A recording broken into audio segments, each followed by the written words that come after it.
Welcome to FinFactor. I'm your host, Blaine Bertsch, co-founder and CEO at Dryrun cash flow forecasting software, where we help the office of the CFO leave spreadsheets behind and model everything from cash flow through to complex scenarios with clarity and control. And joining me today is Mark Ryski, founder of Headcount and author of 3 seminal books in retail traffic. And today we're going to explore why store traffic, not just POS data, holds the key to accurate forecasting, smart labor planning, and the real truth behind your performance. Welcome to the show, Mark. Blaine, thanks for inviting me. So I know we've known each other for a while here. I've even read a couple of your books, but one of the things that I find really fascinating is why is this data that is so important to performance underutilized by the CFOs and by the finance team? Well, I think that's a great place to start this conversation, Blaine. I've been doing this work, studying brick-and-mortar store traffic and shopper conversion patterns for 23 years, and I've been doing this for over 30 as a practitioner. And you know what? By and large, these metrics show up on the dashboards of the store ops team, district managers, store managers, regional managers, etc. And you know what? I just think so strongly that really these insights belong in the financial suite. They belong on the dashboard and in the office of the CFO and the finance team because of how vital this is. Especially since that today, by and large, and I think you mentioned this in your question, the finance teams rely on the sales results and the output that comes and that they find in the point of sale systems. And they use that as the single source of the truth. And I'm here to say that, without context, those results cannot be fully understood. And that's why I'm excited to talk to this community. Well, yeah, and it's so important today. And as soon as you say bricks and mortar retail, everything has changed in the last probably 5 years, if not 10. Even I know that, and I'm no expert. I know it's changed dramatically. So the margins are so much tighter. I imagine the risk is higher. This data is absolutely so incredibly important. So why aren't they using it? Like what is it about it that is just they're ignoring it? And actually, also, I want you to dig in and tell me a little bit. I guess before we go sort of further here, I should circle back because I did mention I've read a couple of your books.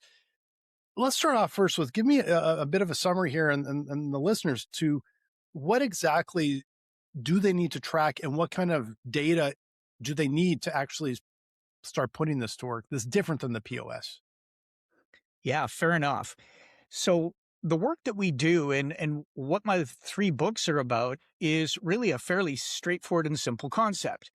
And that is measuring how many people visit your retail store every day to the hour of the day, and then calculating the conversion rates. That is, what percentage of those visitors to the store actually made a purchase.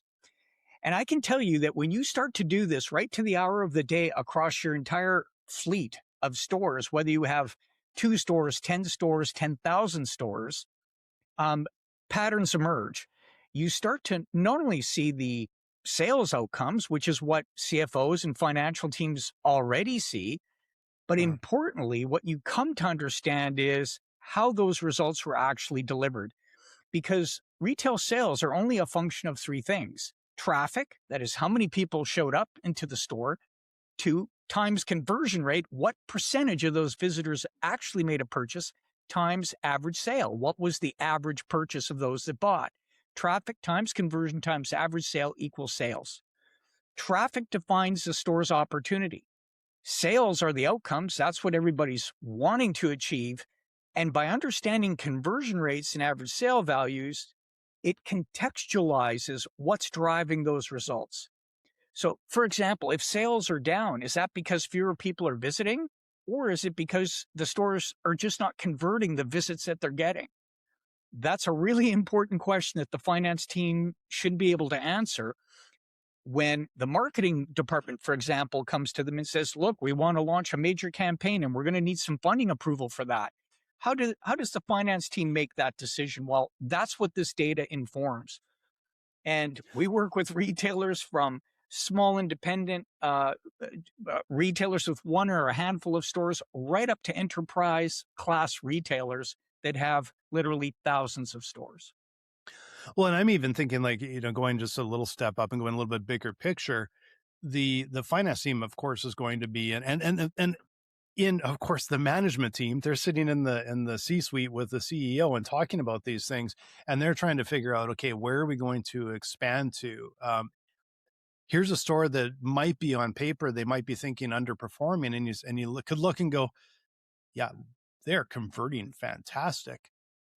It's not a conversion problem. So, then you have some opportunity sitting there that they might be literally making decisions to close stores and open stores based on sometimes completely the wrong metrics. You nodded, so I know that I'm thinking, okay, maybe I'm not completely out to No, you're lunch here, hitting it you know? right on the head. Your questions started with store openings. More likely, in these tighter economic times, retailers are Mm, closing stores and pruning stores for excellence. We'll say it that way. And mhm, that's the natural sort of, pruning that goes on in retail enterprises. And you hit it right on the head. What this data can actually do is give the finance leaders some decision grade insight into what stores maybe they should open or close. And you're exactly right.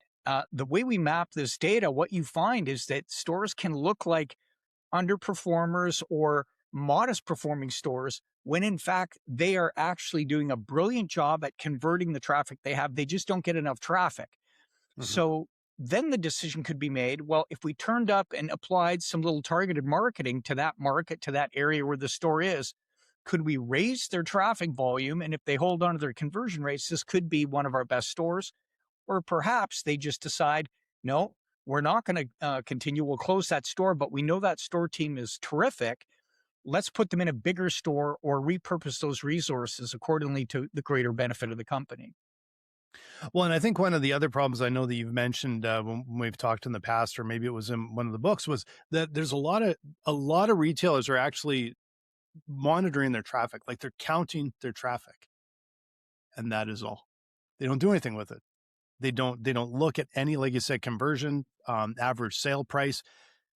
There's probably a lot of them out there that don't look at it ever at all. It just sits in, I don't know, some database somewhere, but they've likely invested in hardware to do this. Where's the breakdown here? Is it that just there's no one that's taking responsibility that champions it? What is the breakdown? Because it's obviously incredibly important data that they may even be gathering and not doing anything with.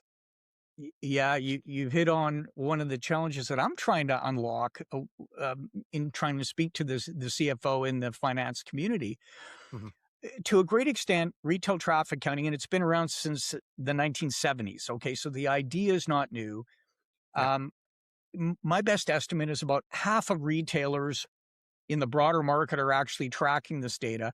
But to your Mhm. point, just having traffic counters in the store doesn't mean the data is getting used. And here's why it often fails to get used by the finance departments. And that is number one, it tends to be owned by the store ops team. It's one of their data platforms and it's used for staff scheduling and other purposes, but often it's not thought of being decision grade enough like financial outcomes from the point of sale system, which are thought to be the single source of the truth. Uh-huh. And so part of it is ownership. So it's owned by a different group and is still too often the case in this day and age. This data is siloed and not shared broadly, which it could and should be. But I think there's a more fundamental issue with the finance leaders, and that's the veracity of the data itself. Store traffic data will provide the most reliable demand signal about what's happening in a physical store. But over the years, the technology has improved. But in my experience doing this, you have to watch this data very closely. You need to be able to audit it periodically. That's something the finance department should understand. And when you do that, it becomes decision grade. And Mhm. I think it's so vital and so important to be married with that POS and transactional data. I argue it should be managed by the finance team, overseen by the finance team, including periodic audits to make sure that the veracity of that data remains. But historically, that's not been the case. This data, traffic count data, can get messed up for various reasons. You have to understand collecting data in the real physical world, the messy world that a physical store is, can be challenging. Mhm. That's why it needs to be monitored for quality regularly, constantly, in fact, which is part of what we do at Headcount. But so it's not owned by the finance team, number one. And number two, I'm not sure they believe the data or the veracity of the data. And that sets up the second big barrier. Well, and it also, like you mentioned, it's all siloed, and it also, you gave a perfect example before. The marketing department isn't even likely to go to the CFO and say, "I need more budget for this store," because they don't actually know if they need more budget for that store, right? So it has to go probably all through the organization to get buy-in from all of these different places, and then you have these lifts all over the place. It's a bunch of small lifts, and it can raise the entire water level because you're equipping all of these different departments and department heads to work much smarter than they were before, and ultimately driven by the finance department that says we need to grow revenue, right? Because operations is likely not sitting there saying we need to grow revenue. You said they need to make sure the staff is there at the right level and things like that, right? Yeah, well, that's exactly right. And I will say this: everyone wants to grow revenue, and everyone in a retail enterprise understands that is the goal. And it, Mhm. regardless of retailer size, everyone is focused on those sales outcomes, and they should be.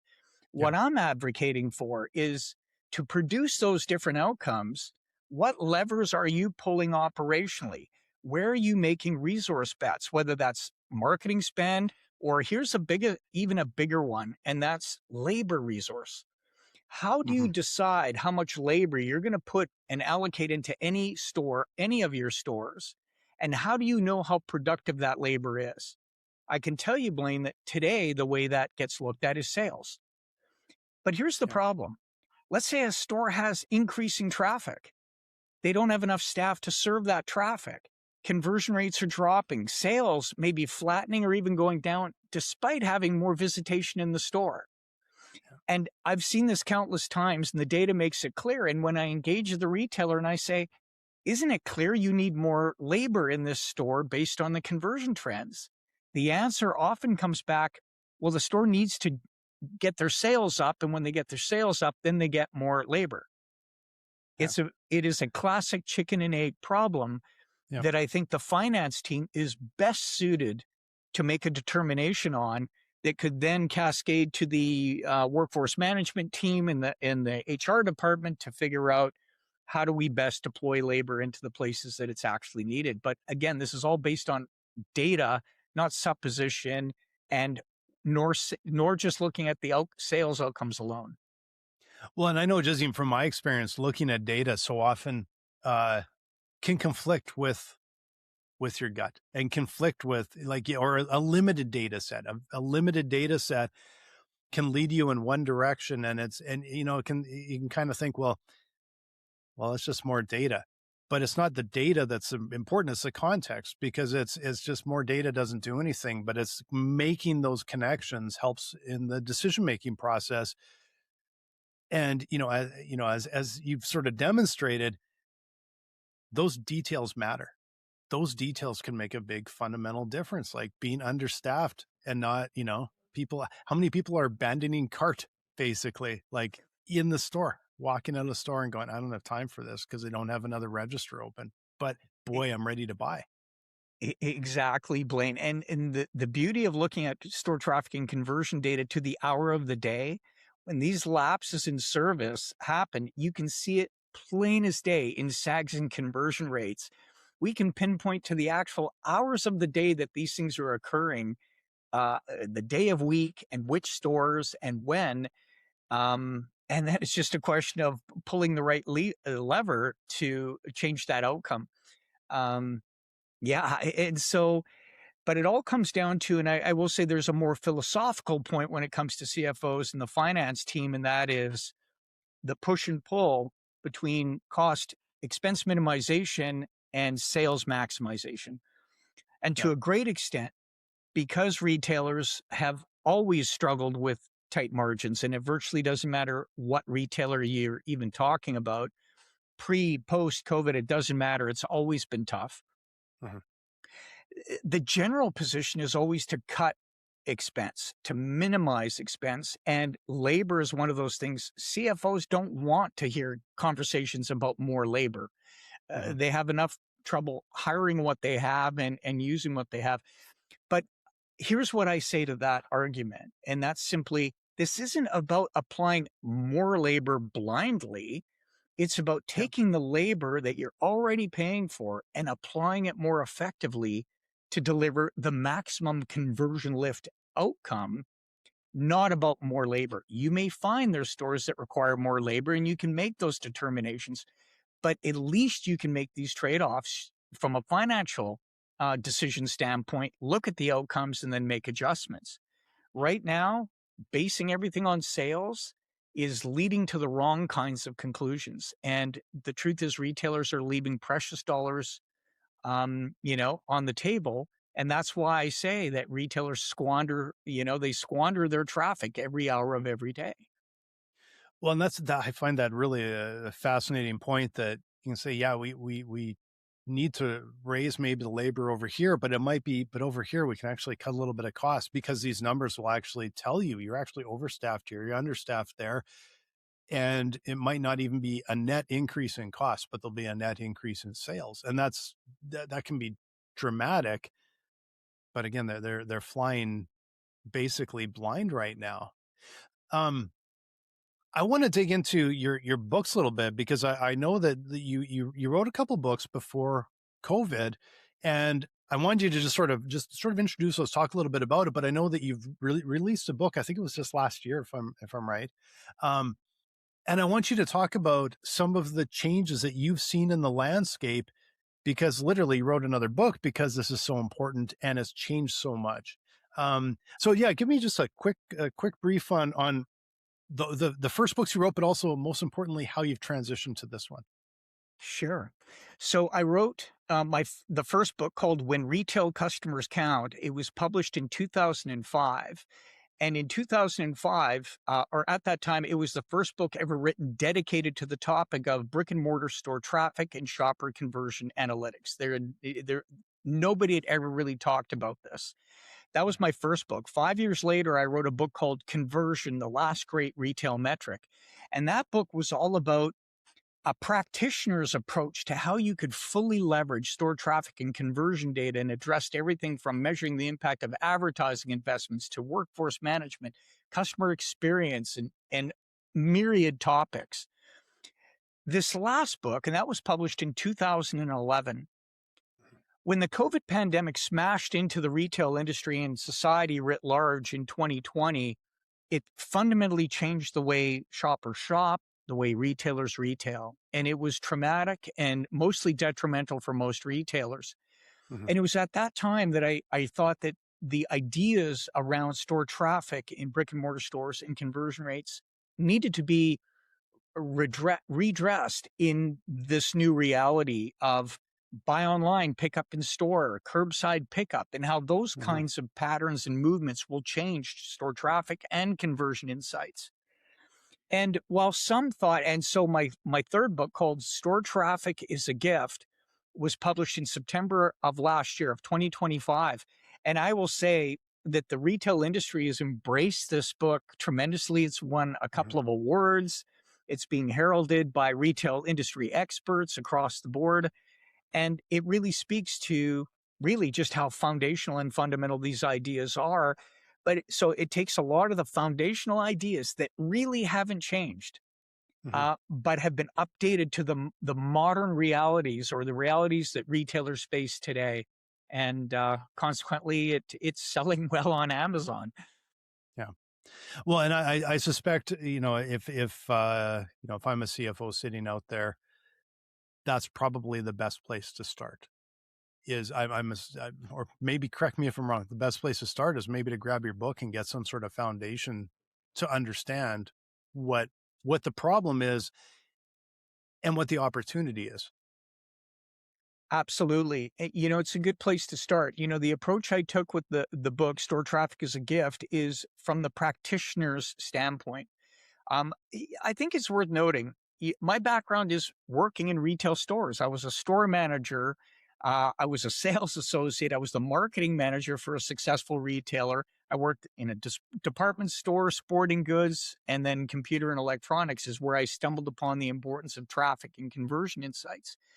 Um, and so the book itself is not just here's some bromides, here's some theoretical ideas you might want to try, but the book is littered with real world examples of actual store traffic and conversion trends, insights, and the way retailers have put it to practical use. Now, of course, we're confidential, so no names are mentioned, but all the examples in the book come from real world retailer scenarios. And again, sometimes it's based on small chains, a few stores, right up to retailers that have over 1,000 locations. So what I find, again, I guess I'll go back to, like, I'm in software industry, um, SaaS, software as a service. And of course, we started almost like day one, looking at analytics. Did not have the volume of data that we needed to really look at it. But as the company grew, you start to spend more and more time looking at analytics, and I find it fascinating that feels like it's almost like traffic and conversion, traffic to a website and conversion, traffic to, the different stages they go through are completely different. But it was embraced almost immediately by online businesses. Why do you think that it hasn't been embraced to that same level by bricks and mortar retail? Well, first, I'd like to just acknowledge you've hit on a really important idea. And that is this notion of online traffic and conversion rate optimization on your e-com site. That was that was there from the very beginning of e-commerce. Those were the foundational metrics. And what's been ironic, and I'll name this name of a retailer, because they no longer exist. It's Sears. Mhm. So I had the opportunity to present to the C-level executives, including the CEO at the time of Sears Canada. And at that time, this goes back many years, but at that time, they had just been announced as one of the top Canadian websites, retail websites. And they were very proud that they were receiving about 30 million hits per month. And so when I presented to this executive team, I brought this up and they were very proud of the volume. And then I let them know that based on the sample, we were doing a 10-store pilot. They had, I think, a couple of hundred stores at that time, or 150 stores at that time, that we estimated that their annual visitation in their physical stores was over 300 million visits. Wow. And yet, this idea of traffic and conversion, which makes so much sense online, Mhm. these executives just could not connect that to it's no different in your physical stores. We capture traffic and Mhm. conversion, and they just Yeah. couldn't make the leap. And, Blaine, the only thing that I can think of is that problem of that's an e-com thing versus a physical store thing still exists today in this day and age of data and understanding that we have that is quite a paradox, I find. And it's a little shocking to me because, like, even with a lot of the retailers, that some of these are new brands too. And, a lot of them will start online and then roll out. I can think of a number of brands that started online selling direct to consumer and then started to roll out bricks and mortar stores to support that. I'm really curious if they actually fell right into that same mold, or if they are starting at least to recognize there's an opportunity here. Is it sort of widespread amongst, like, I understand probably with the really old retail chains, but with the new retail chains, do you think it's the same sort of mentality that it's like track online and then just make a really nice retail store. Like, that's what it feels like Yeah, to me. I think you're right. I do believe that the direct to consumer brands that started as e-com plays and then started to open physical stores. A couple of observations. Number one, many struggled and were not successful in making that transition. That's number one.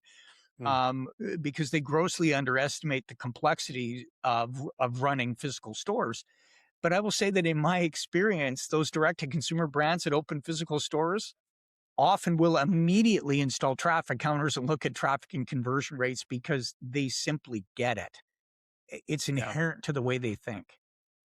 Yeah, I suppose if you start online and then move there, you're probably thinking it's like, "Where's my data?" Like, it's just a natural thing. I've been looking at those reports weekly, monthly, right? So give me sort of a bit of a wrap up here. If you're a CFO out there listening, um, what are like what they should they be considering? What are sort of some of the first steps, and then also follow up with how do they actually get hold of you if they want to talk to you? Well, absolutely. So I think the first place to start is, do you actually have traffic count data being collected in your organization today? And if not, that's a good place to start. And, even if you've never been exposed to traffic and conversion data, you can get a copy of my book. And again, it's written in practitioner terms, plain English. Anyone will get these topics and be able to understand how it all connects. So that's number one. If they have data and they're not using it, I would encourage them again to get the book so they can understand the kinds of ways they might want to look at their own data and start to explore how traffic and conversion actually compares to the financial results that they're producing to understand the underlying drivers. Um, Lastly, they can certainly reach out to me directly or contact my company at headcount.com. Just like it sounds, we count people. We offer a monthly service, and we view these insights as fundamental as a utility. Any retail store needs electricity, they need internet access, and they need a POS system. I would argue that traffic and conversion insights are part of that foundational package any retailer should have. And we've structured our offering to scale and to price that way. And happy to talk to any retailer that's interested in that. But more importantly, starting with where they're starting from, because it's quite a journey if you go from never having this data or not having it at all, or if you're somebody that's even been using and fully applying this for years and years and years, I think you're still going to find some new ideas in the way you can use and apply these insights that you hadn't fully considered. Yeah. Well, thanks so much, Mark. This was really fascinating. It was a great refresher. I'm not even in retail, but I found it so fascinating reading about this, and I'm always interested in any sort of finance angle for business. So I really appreciate the insight. And if you're a CFO out there and your team is buried in spreadsheets trying to make accurate forecasts for the management team, come and visit us at dryrun.com. We're going to get you out of those spreadsheets into something that is fast, straightforward, but incredibly powerful, customizable, and give you the control you need to bring accurate forecasts that are up to date that you can present to management and they'll be able to understand at a glance. So visit us at dryrun.com.